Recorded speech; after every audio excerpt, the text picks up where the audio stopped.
नए मुख्य सचिव को लेकर जिस तरह से सदन के भीतर भी विपक्ष ने हंगामा किया और नेता प्रतिपक्ष का आरोप है कि हिमाचलियत का ध्यान रखना चाहिए था, ये उन्होंने बात कही। सर क्या हिमाचल के हित का हम बहुत बेहतरीन ढंग से ख्याल रखते हैं। इस मामले में किसी की सलाह की आवश्यकता नहीं है उनकी। और वैसे भी कोई भी अधिकारी कहाँ होगा, क्या दायित्व उसको दिया जाए, ये सरकार का प्रेरोगेटिव है और उनको इस बात को ध्यान में रखना चाहिए। जब उनकी सरकार थी तो कितने लोगों की सीनियरिटी को इग्नोर करके किसी अधिकारी को प्रमोट करके वहां पर लगाया था। ऐसे में इस प्रकार की टिप्पणी बिल्कुल अनुचित है, जो सदन का विषय ही नहीं है। और अधिकारी चाहे वो प्रदेश के अंदर का है चाहे प्रदेश के बाहर का है, अधिकारी सिर्फ अधिकारी है। उसको अपने दायित्व को निर्वहन करना है, जिम्मेवारी के साथ करना है। इसलिए उनको भी बांटना और उसमें राजनीतिक दृष्टि से उनको भी किसी तराजू में तोड़ना वो उचित नहीं है, बिल्कुल भी उचित नहीं है। और मैं समझता हूं कि हिमाचल प्रदेश में सभी अधिकारी सक्षम हैं, अच्छे हैं। सब लोग अपने अपने हिसाब से अपनी क्षमता के अनुरूप जो है अपने दायित्व के निर्वहन में लगे हुए हैं, कंट्रीब्यूट करते हैं। इस तरह से अधिकारियों को अपमानित करने की अगर कोशिश होगी तो स्वाभाविक रूप से उसका संदेश जो है वो अच्छा नहीं जाएगा।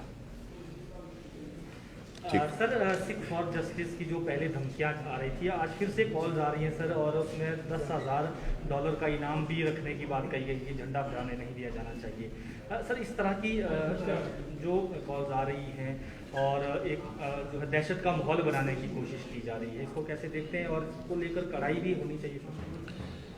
मुझे उसमें ज़्यादा कुछ नहीं कहना है। इस प्रकार की कॉल्स पिछले कई दिनों से आ रही हैं। आज एक और ऑडियो क्लिप आई, ऐसे मुझे बताया गया है, जिसमें यह कहा गया कि अगर मुख्यमंत्री को आप झंडा फहराने से रोकते हैं तो उसमें उनको $10,000 जो है वो दिए जाएंगे। तो इन बातों का कोई अर्थ नहीं है। मुख्यमंत्री तिरंगा झंडा फहराएंगे और मैं तो ये कहूँगा कि हिमाचल प्रदेश का हर नागरिक अपने घर में झंडा फहराएगा।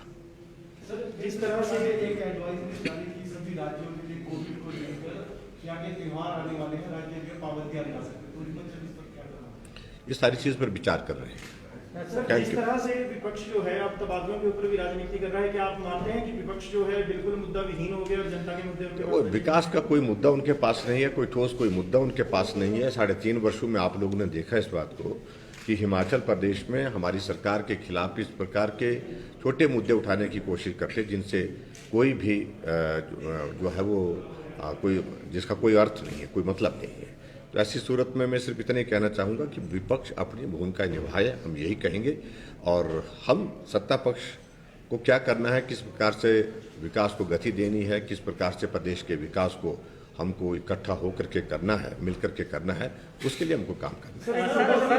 सर, विपक्ष ने जिस तरह से रामस्वरूप जी की मौत के मुद्दे के ऊपर भी एक दिन जो है हंगामा किया था, कि आपको लगता है कि सिर्फ राजनीतिक मकसद की तलाश, वो सिर्फ राजनीतिक मकसद की तलाश में है, उसमें उनको कुछ नहीं। सर, एक वायदा किया गया था स्वर्ण आयोग से जुड़ा हुआ, सर क्या उस दिशा में बढ़ रही है सरकार आगे? तो वो विचाराधीन है मामला।